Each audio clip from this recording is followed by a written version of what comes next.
우리가 지난 부활주일 때 예수님의 십자가의 죽음과 부활에 대해서 하나님의 말씀을 같이 묵상해 보았습니다.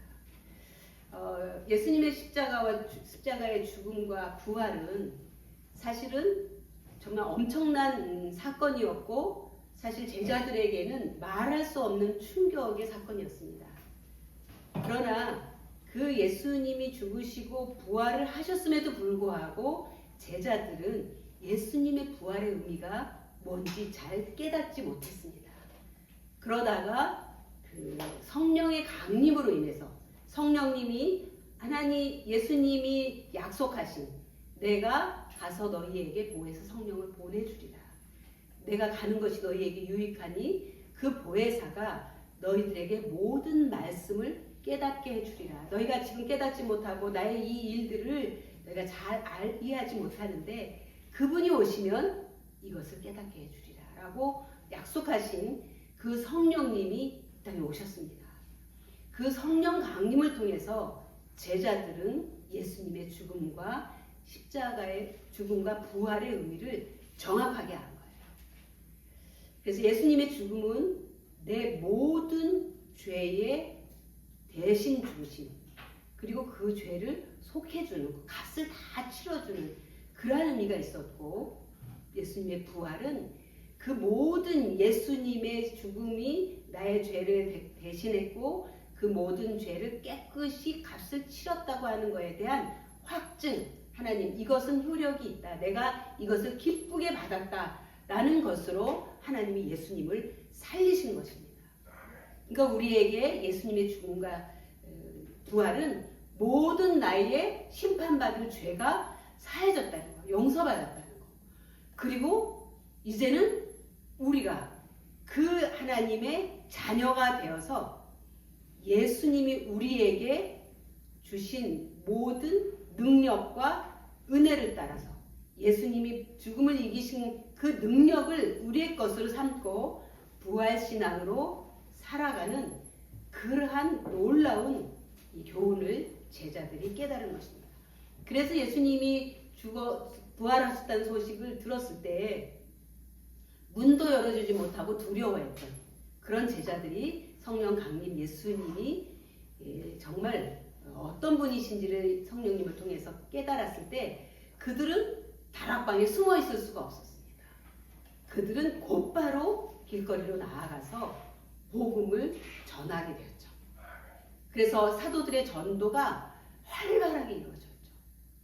그리고 사도들뿐만이 아니라 그 모든 그 성령의 역사와 예수님의 죽으심과 부활을 본 제자들은 곳곳으로 흩어져서 복음을 증거하게 됩니다.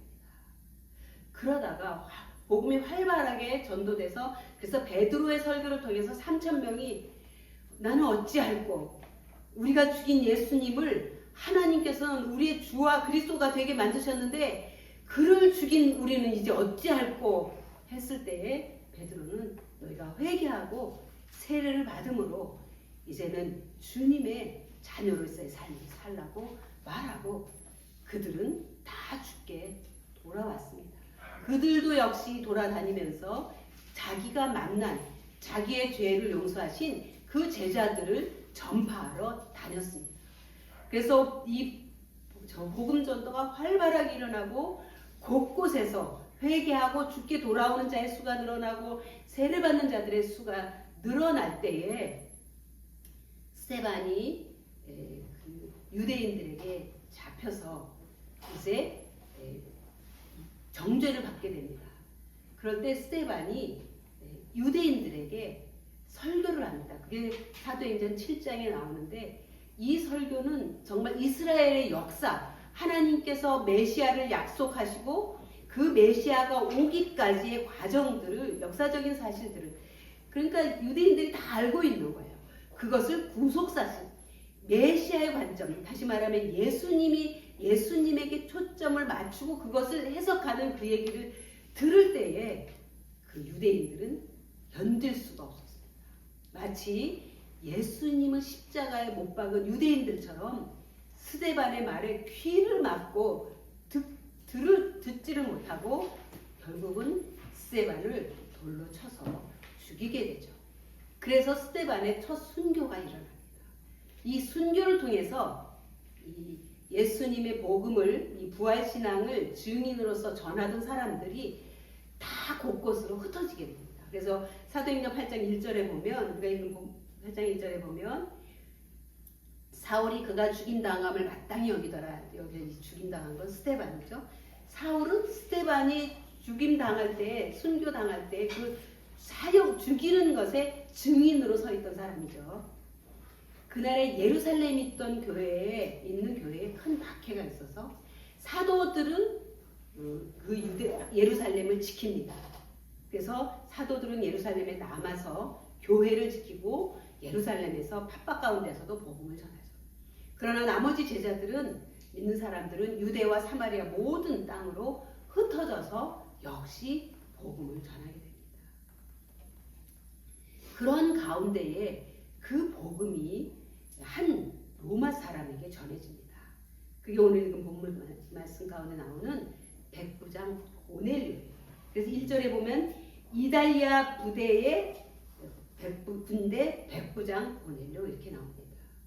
이 백부장 고넬료는, 백부장이라고 하는 것은 100명의 부하들을 거느리는 지금의 한 대위 이런 정도의 직급을 가진 군인입니다. 지위를 가진.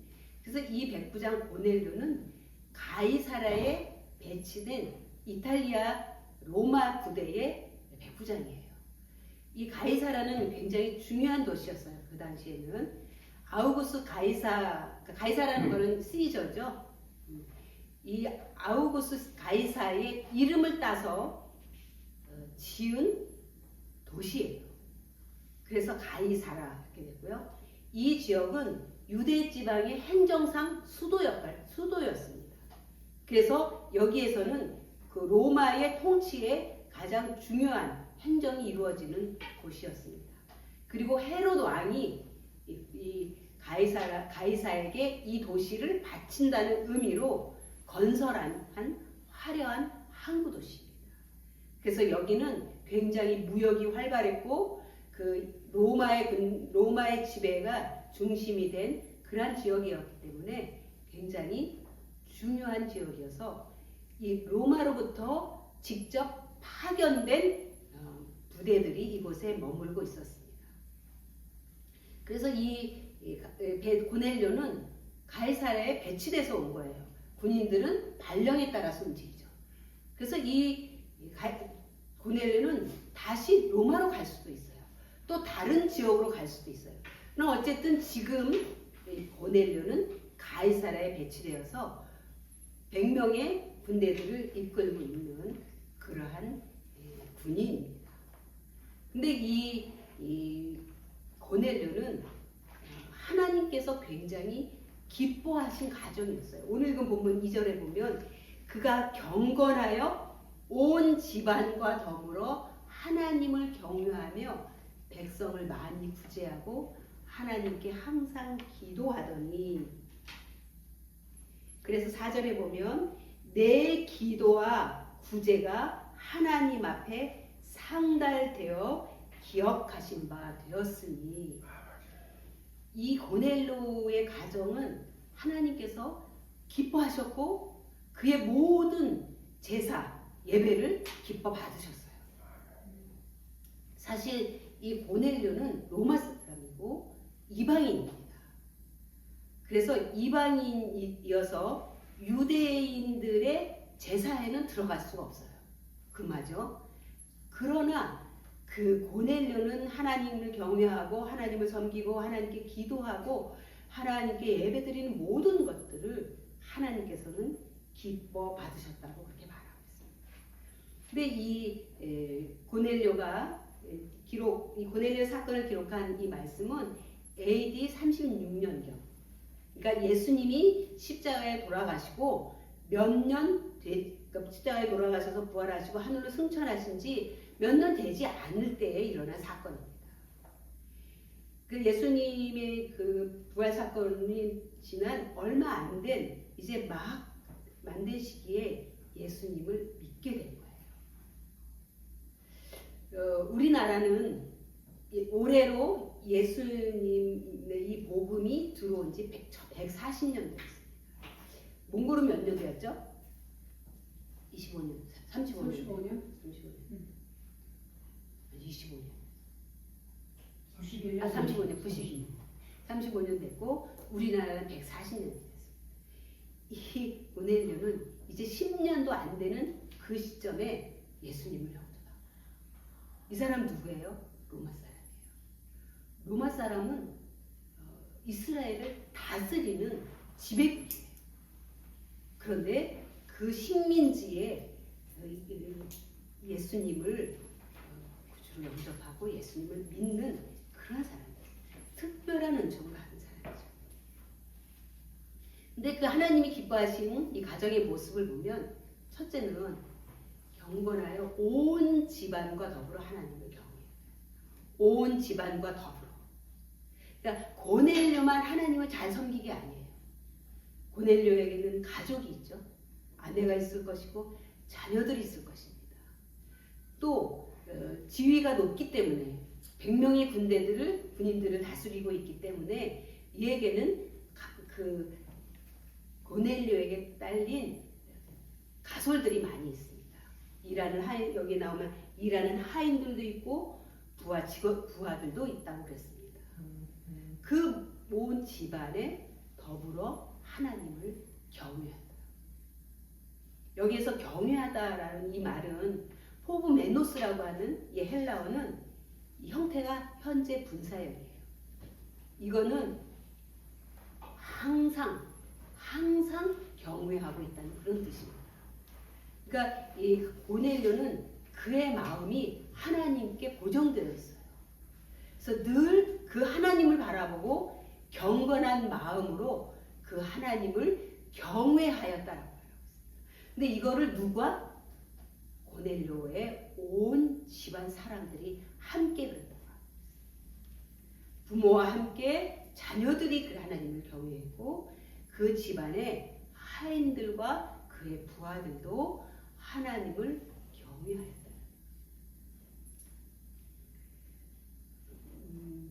사실 이 고넬료의 가정은 대표적인 믿음의 가정입니다. 그것도 하나님이 특별하게 그 고넬료의 모든 그런 행위를 기억하시고 그 모든 행위를 받으신 하나님이 기뻐하신 믿음의 가정인데 이 믿음의 가정의 자녀들은 신앙을 배우면서 자라갈 겁니다. 이 가정은 하나님이 최초로 만드신 조직입니다. 조직이라고 하는 것은 하나의 목적을 위해서 이루어진 기능을 위해서 만들어진 거죠. 그러니까 가정은 하나님이 최초로 만드신 이 세상의 가장 작은 단위의 조직. 그리고 이 세상의 모든 일들을 하는 기반이 되는 조직입니다. 이게 가정인 거예요. 그러니까 가정은 너무나도 중요한 거예요. 우리는 가정을 너무 많이 들어서 가정에 많이 알지만 사실은 우리는 가정의 기능과 역할과 속성과 모습을 사실은 잘 모르고 살아요. 그래서 깨어져가는 가정들이 너무 많고 또 가정이 흔들리니까 이 사회가 흔들리는 거예요. 사회가 흔들리는 건 가정이 흔들려서입니다. 우리는 많이 얘기합니다. 사회 체제가 어떻고 뭐가 어떻고 뭐가 어떻고. 그런데 가정이 흔들리면 사회가 흔들리는 거예요. 그래서 이 사회는 악한 영들은 이 사회의 구조를 가지고 가정을 깨요. 그래서 가정이 흔들리게 만들어요. 가정이 흔들리면 사회가 흔들립니다. 가정이 흔들리면 교회가 흔들립니다. 교회가 굳건하게 서려면 가정이 흔들려야 돼요. 그래서 사실 교회의 목회는 사실 가정의 목회가 너무나도 중요합니다. 그래서 가정은 하나님이 의도를 가지고 만드신 조직인 거예요. 이거는 깰 수가 없는 거예요. 하나님이 의도를 가지고 가장 선하게 만드신 이 조직을 누가 가장 싫어할까요? 악한 영, 사탄이 가장 싫어하죠. 그래서 현재 일어나는 이 현대에 일어나는 일들을 보면 다 가정이 깨어지는 그러한 형태로 가고, 그리고 그 가정의 그 정체성을 다 흔들어. 그래서 하나님의 일들이 이루어지지 않게. 그래서 하나님이 사람들을 만들 때 다음 주에 같이 나누고 싶은 것은 하나님의 형상으로 사람들을 만들었어요. 남자와 여자를 만들고 그들을 부부가 되어서 가정을 이루겠어요. 그리고 이 가정, 부부는 하나입니다. 그러니까 이 가정을 만드신 하나님의 원리는 우리 모두는 하나라는, 예수님이 부활하시고 나서 성령님이 오셔서 교회를 만드시고 교회가 하나의 교회라고 하는 이거를 실현시킨 것입니다. 원래 우리는 하나로 만드셨어요. 다 다르지만, 부부가 서로 다르지만 하나라고 말한 것처럼 우리가 서로 다 다른 형태를 가지고 다른 곳에서 살아가지만 하나님은 우리가 하나가 되어야 한다고 말씀합니다. 그게 하나님의 뜻을 이루는 가장 중요한 방법이기 때문입니다. 그래서 믿음의 가정에서 자녀들은 무엇을 배우고 자라는가? 첫째는 부모에게 순종하는 삶을. 우리 여기에서 보면 이제 자녀들이, 부모들도 있지만 아직 결혼 안 하신 분들이 많아서, 결혼을 안 했다 할지라도 결혼을 할 거기 때문에, 가정을 이룰 거기 때문에 이거 너무 중요한 것입니다. 너무 이거 잘 배우면 좋은 가정을 꾸릴 수 있어요. 너무나도 이걸 잘 배우면 정말 아름다운, 하나님이 기뻐하시는 가정을 배울 수 있어요. 아멘. 하나님이 돼 있어요. 우리 무호 목사님 마찬가지입니다. 아멘 하세요. 그래서 우리는 가정에서 부모에게 순종하는 법을 배웁니다. 이거는 부모님이 옳고 그르고 좋고 나쁘고를 떠나서요. 뭐냐? 순종하는 자체를 배웁니다. 왜냐하면 부모에게 순종하는 삶을 통해서 우리는 하나님께 순종하는 법을 배우기 때문입니다. 아이들이 어렸을 때부터 부모에게 순종하는 이 훈련으로 자란 아이들은 하나님께 순종하고 말씀에 순종하기가 쉽습니다. 그런데 부모에게 순종하지 못하고 계속해서 불순종하는 아이들은 하나님의 말씀을 받아들이고 순종하기 어렵고 하나님께 순종하기가 어려워서 신앙생활하는데 아주 많은 어려움들을 겪습니다. 그래서 정말 순종하는, 그러면 우리는, 결혼하지 않은 사람들은 나는 부모에게 순종하고 있는가, 이걸 생각해 봐야 되죠. 그래서 순종 자체를 배우는 사람, 그리고 부모님은 하나님을 대신하여 우리를 양육하는 분이기 때문에 하나님과 같은 존재로 그런 무게를 가지고 존중하는 거죠. 두 번째는 오늘 고넬리처럼 믿음의 부모와 함께 하나님을 경외하는 삶을 사는 거예요. 다시 말하면 우리가 하나님을 믿고 예수님을 따른다고 하는 이 삶이 교회에서만이 아니고 가정에서 하나님 중심의 삶이 이루어져야 된다. 아멘. 그래서 아이들은 하나님을 경외하는 법을 배우는 게 아니라 그냥 엄마 아빠의 삶을 보면서 그냥 삶을 배우는데 그게 결국은 하나님을 경외하는 삶이 되는 거예요. 그래서 무슨 일을 할 때든지 이걸 하나님이 어떻게 생각하시는지 우리 하나님께 물어보자. 하나님이 기뻐하시는 일들을 우리가 한번 해보자. 우리 가정에 대해서 하나님이 바라시는 게 뭘까? 항상 하나님 중심으로 가정의 일들이 이루어질 때 하나님은 굉장히 중요한 분이구나. 우리 엄마 아빠보다도 더 중요한 분이구나. 힘이 있는 분이구나. 어린아이들은 어렸을 때부터 이렇게 자라는 거죠. 그래서 경외하는 법은 어려서 집에서 배우는 것입니다. 어디도 이것을 가르치는 데는 없습니다. 더더구나 요즘 시대에 이거를 가르치는 데는 없습니다. 그 다음에 세 번째는 정말 중요한 것입니다. 천국을 바라보고 사는 삶을 영위합니다. 요즘 대부분의 가정들은 우리가 어떻게 돈을 많이 벌어서 우리가 어떻게 좀 더 풍요롭게 그리고 내가 원하는 것들을 다 하면서 돈을 많이 벌어볼까? 이게 초등학교에서 아이들에서부터 꿈인 거예요. 나는 너 꿈이 뭐니? 너는 뭐가 되고 싶어? 저는 돈을 많이 벌고 싶어요. 이게 아이들의 꿈이 되고 있어. 그런데 보면 돈이 많이 벌면 더 나쁜 길로 가는 거가 더 많아요. 그런데 중요한 것은 우리의 자녀들이 천국을 바라보는 거예요. 여러분 돈이 왜 중요해요? 내가 하고 싶은 거를 다 나이를 풍요롭게 하기 때문이에요. 그런데 허접한 이 땅에서의 돈이 재물이 아니라 완전한 복을 주시는 그 천국을 바라보고 내가 이 짧은 세상을 아름답게 살 때 내가 저 천국에서 영원 완전한 복을 누릴 거야 라는 소망을 갖고 살게 하는 거예요. 근데 그게 누구를 통해서 배워요? 부모님의 신앙. 부모님이 천국을 바라보며 이 땅의 거에 매이지 않는 그 삶을 보고 아이들은 천국을 소망하면서 살아가요. 이건 너무나도 중요한 겁니다. 왜냐하면 하나님을 믿는다고 하면서 천국이 목표에 없어요. 오늘 이 땅에서 잘 사는 삶이 더 중요한 거예요. 근데 그것처럼 어리석은 거 없죠. 여러분 아이들이 만약에 이 아이들이 열심히 공부하면 서울대학에 뭐 더 꿈을 크다는 애들은 하버드 대학에 들어간다고 생각합시다. 그럼 여러분들 어떡하겠어요? 야 너 들어갈 수 있어.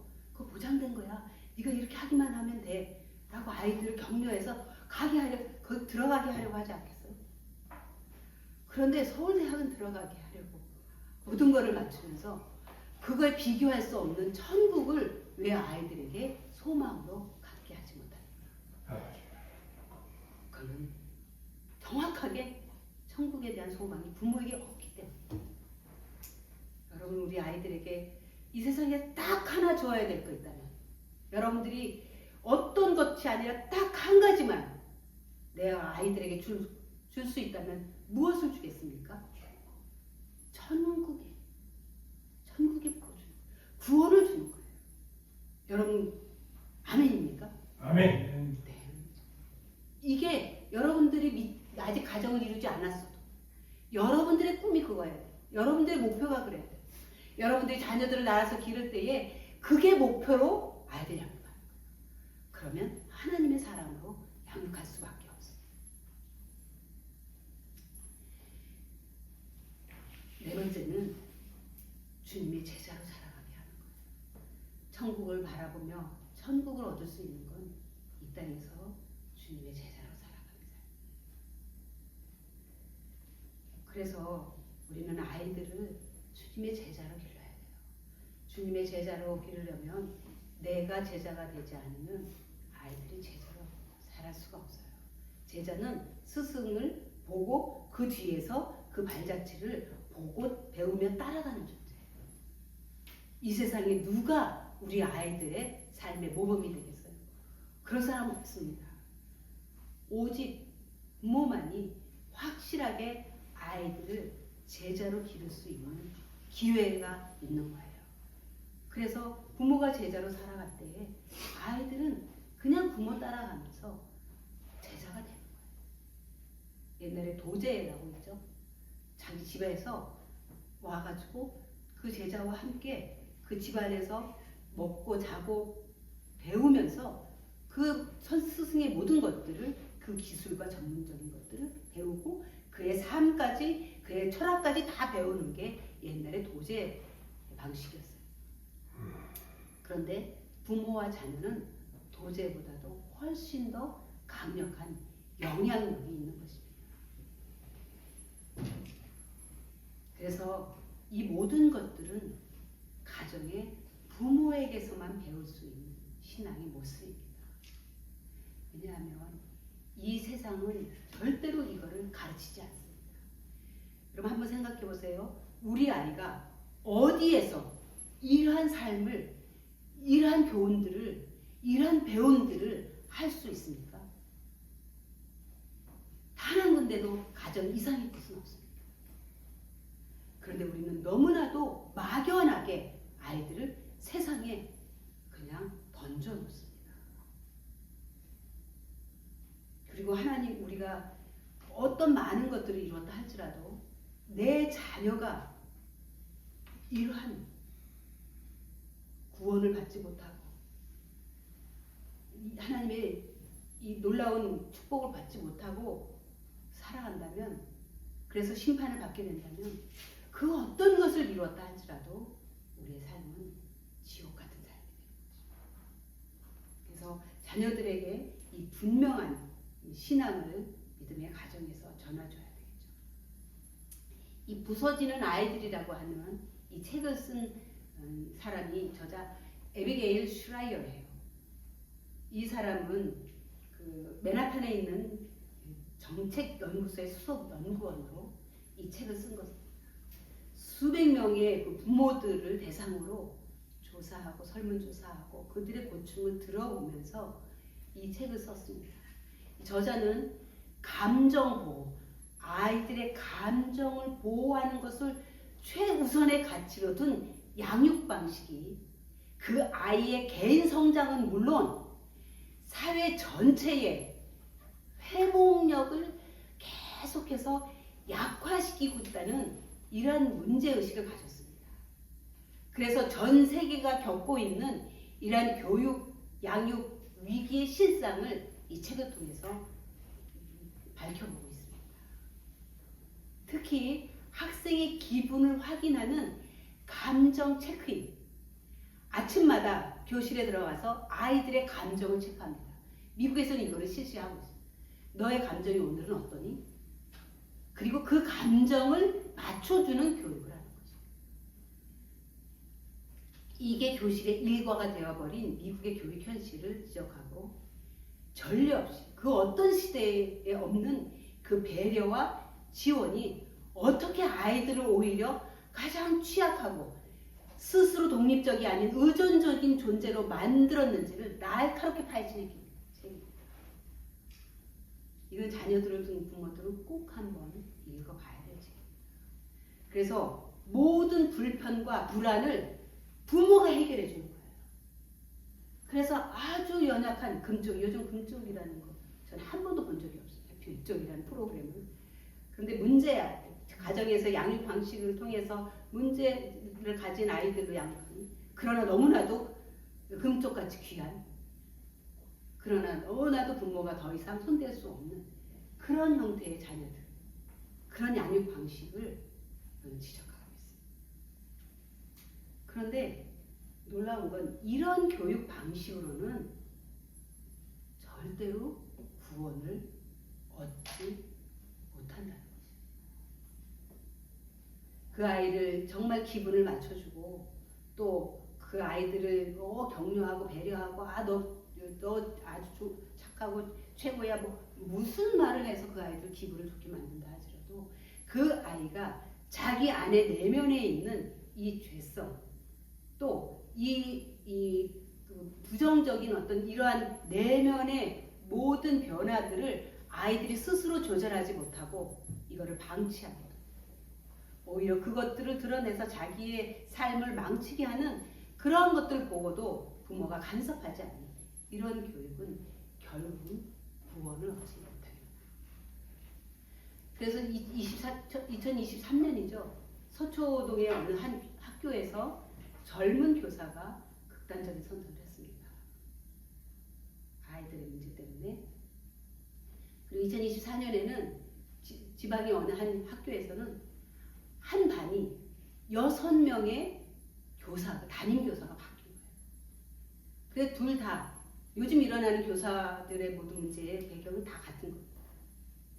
우리 아이의 마음을 상하게 했다는 거예요. 우리 아이의 마음을 상하게 했다는 이유로 계속해서 악성 민원을 넣는 거예요. 교육청에, 학교에, 이 교육과 관련된 모든 데에 민원을 넣어서 기어이 이 교사가 징계를 받고 그런 책임을 지도록 만드는 그런 악한 의도로 행하는 그러한 일들을 통해서 많은 교사들이 극단적인 선택을 했어요. 그리고 많은 교사들이 교단을 떠나고 있어요. 내 아이 감정 상하게 했던 이유로. 그래서 요즘은 부모들이 내 아이의 말만 듣고 와서는 학교 와서 행패를 부리는 일들이 너무 비일비재해요. 정확하게 그것을 짚고 나와요. 그러니까 미국의 문제만은 아니에요. 오늘 우리 한국의 문제도 이렇게 되고 몽골도 지금 이렇게 되어가고 있어요. 이거는 결국은 이 가정의 역할을 못하도록 만들어요. 그리고 아이들이 부모의 교육 철학 안에서 건강하게 자라지 못하도록 구조 자체를, 교육 철학 자체를, 양육 방식 자체를 이렇게 만들어요. 그래서 이전에는 부모의 교육 철학 안에서 부모들이 제재하고 원칙을 지키고, 그래서 부모의 훈육이 중요한 교육 방식이었는데 지금은 그렇게 하면 법으로 고소당합니다. 그리고 자녀로부터 격리됩니다. 이런 상황이 됩니다. 그러니까 가정의 기능을 전혀 할 수 없는 상태가 되어버려요. 우리 믿는 크리스찬 부모들도 가정들도 사실은 여기에서 자유롭지 못해요. 왜요? 이 세상에서 아이들이 출세해야 되기 때문에, 성적이 좋아야 되기 때문에, 좋은 학교 가야 되기 때문에, 좋은 직장 들어가야 되기 때문에, 좋은 가정을 꾸며야 되기 때문에, 결혼해야 되기 때문에. 그런데 그 좋은이라는 것이 다 삐뚤어진 잘못된 그런 가치에서 나온 것들이죠. 그래서 우리가 믿음의 가정이라는 거 그냥 늘 듣는 말이 아니라 믿음의 가정이다. 믿음의 가정 안에서 우리가 어떻게 가족들이 살아야 되고 어떻게 온 가족들이 더불어서 하나님을 경유해야 되는지, 이 아이들을 양육해야 되는지를 생각해야 된다는 것입니다.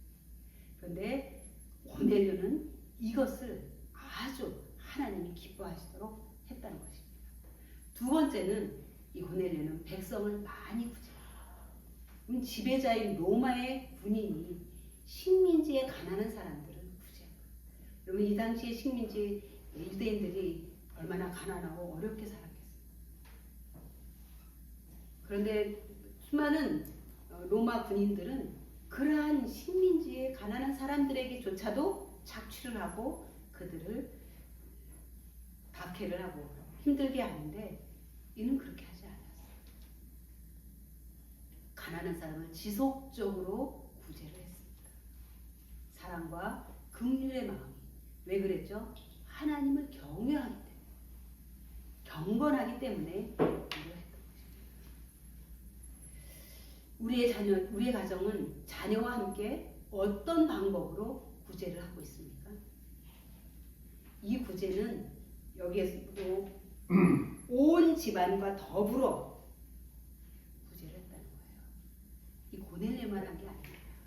자녀들과 함께, 가족과 함께, 집안의 하인들과 함께, 부대들과 함께 어려운 자들을 돕았다는 거죠.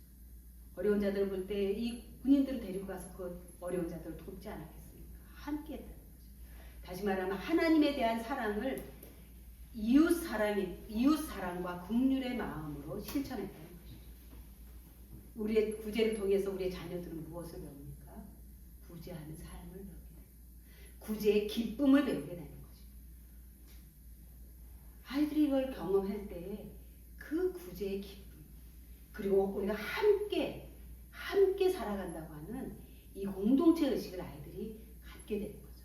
그건 가정에서 부모를 통해서 배울 수 있는 거죠. 세 번째는 하나님께 항상 기도하더니, 여기 기도하더니 데오메노스라고 하는 이 헬라어 자체도 현재 분사예요. 항상 기도하는 거예요.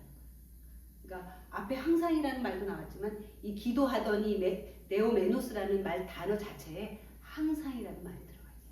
또 매일이라는 의미도 같이 들어있어요. 그래서 이 고넬료는 삶과 일의 모든 상황에서 항상 기도했다는 것입니다. 그러니까 이 고넬료는 코란데 늘 하나님 앞에서 살아온 존재입니다. 하나님을 의식하고 사람을 의식하고 살아온 게 아니에요. 사람들의 칭찬을 기대하는 바리새인과 같은 그러한 마음으로 구제하고 기도한 게 아니라는 것입니다. 그럼 전적으로 하나님을 바라보고 경건한 마음으로 하나님을 경외하고 하나님이 기뻐하시는 일이 무엇인지를 생각하며 온 가족이 그 일에 동참할 수 있도록 했고, 그것을 위해서 어떻게 하면 이게 하나님 기뻐하시는 일이고 더 많은 이들에게 이러한 도움을 줄 수 있는지 기도하면서 이 일을 했다는 것입니다. 나는 언제 기도합니까? 우리는 기도할 것입니다. 그러나 언제 기도하냐? 모든 삶과 일의 모든 상황에서 기도합니까? 고넬료는 그랬습니다. 그리고 그는 하나님이 기뻐하셨습니다. 오늘 우리는 모든 상황에서 길을 걸어가든지 버스나 전철을 타고 가면서도 사람들을 만날 때, 내가 사람들과 대화할 때, 수업할 때, 어떤 상황에서도 우리는 기도하는 마음으로 그 일을 할 수 있습니다. 사실 매일 하나님을 경외하며 경건한 마음으로 살아간다는 건 이러한 항상 드리는 모든 상황에서 드리는 기도가 없다면 우리는 그 일을 행하기가 어려울 것입니다. 그리고 무엇을 위해서 기도합니까? 너희는 그의 나라와 그의 의를 먼저 구하라고 했습니다. 그럼 나머지 일들은 하나님이 다 채워주실 거라고 했습니다. 오늘 하나님의 나라를 위해서, 우리가 속해 있는 우리의 나라를 위해서, 몽골과 한국을 위해서 기도를 해야 될 것입니다. 또 누군가의 나의 기도에 도움이 필요한 자를 위해서 기도해야 될 것입니다. 이러한 일들을 찾아서 해야 돼요. 어떻게 찾아집니까? 모든 상황에서 기도할 때 내가 무엇을 위해서 기도해야 되는지를 알게 되는 것입니다. 또 내가 무엇을 위해서 행해야 되는지도 알게 됩니다. 또 나는 가족과 함께 기도합니까? 혼자 기도할 수 있습니다. 그러나 가족과 기도하십시오. 자녀들과 함께 기도하십시오. 그래서 자녀들이 부모의 기도를 통해서 기도도 배우게 되는 것입니다. 꼭 가족과 함께 식사 기도할 때 함께 기도하십시오. 그거는 집에서든지 밖에 나가서든지 어디에서든지 함께 기도하는 것을 원칙으로 하십시오. 그리고 가정에서 같이 말씀 나누고 예배 드릴 때 함께 기도하십시오. 내 기도는 하나님께 상달되고 있습니까? 내가 상달되고 있다는 것을 깨달을 수 있는 기도를 드려야 됩니다. 하나님 내 기도를 들으시고 내 기도에 귀를 기울이시고 내 기도를 기뻐하시고 내 기도를 통해서 하나님이 일하기를 원하시고, 이러한 일들이 우리의 기도 속에 내 마음의 확신으로 와야 되는 것입니다. 이러한 고넬료의 온 가족이 함께하는 구제, 기도, 경건한 삶, 경외한 삶, 이러한 것들을 하나님의 보좌를 움직여서 상달하는 그러한 이들의 삶을 살았습니다. 또한 고넬료는 하나님의 말씀을 사모했습니다. 그 하나님이 고넬료의 그 구제와 기도를 들으시고 천사를 보냅니다. 그래서 이 요빠 시몬의 집에 있는 베드로를 초청해서 그로부터 말씀을 들어라. 여기 요빠는요, 한 가이사랴에서 한 50km 정도 떨어진 데예요. 그러니까 걸어서 가면 한 10시간쯤 걸어가야 돼요. 그런데 이 고넬료는 오후에 천사로부터 그 얘기를 듣고 그 이야기, 하인과 부하를 선정을 해가지고 그에게 다 이 일들을 자세하게 설명하고 요바로 보냅니다. 명령하지 않아요. 이 상황을 다 설명합니다. 그러니까 이 고넬료는 집안 하인들과 부하들과도 굉장히 인격적인 대화가 되는 그러한 관계에 주종관계였어요. 그래서 그 모든 사명을 가지고 10시간이나 걸려서 갔기 때문에 그 다음 날 베드로가 오게 되는 거죠. 그래서 이튿날 가이사랴에 베드로가 들어오자 와보니까 고넬료가 자기 친척과 가까운 친구들 다 모아서 기다리고 있는 거예요. 자기 가족만 있는 게 아닌 거예요. 이 복음의 말씀, 자기가 믿는 예수님의 말씀을 더 많은 친척들이 듣기를 원해서 그들을 다 불러서 기다리고 있어요. 그러니까 베드로가 들어오니까 고넬료가 그를 맞아서 발 앞에 엎드려서 절합니다. 이 고넬료는 가정에 예배를 드리는 사람이었어요. 가까운 친척과 또 친구들에게 전도하는 것을 기뻐했어요. 그리고 말씀을 사랑했습니다. 이웃을 사랑하는 사람이었습니다.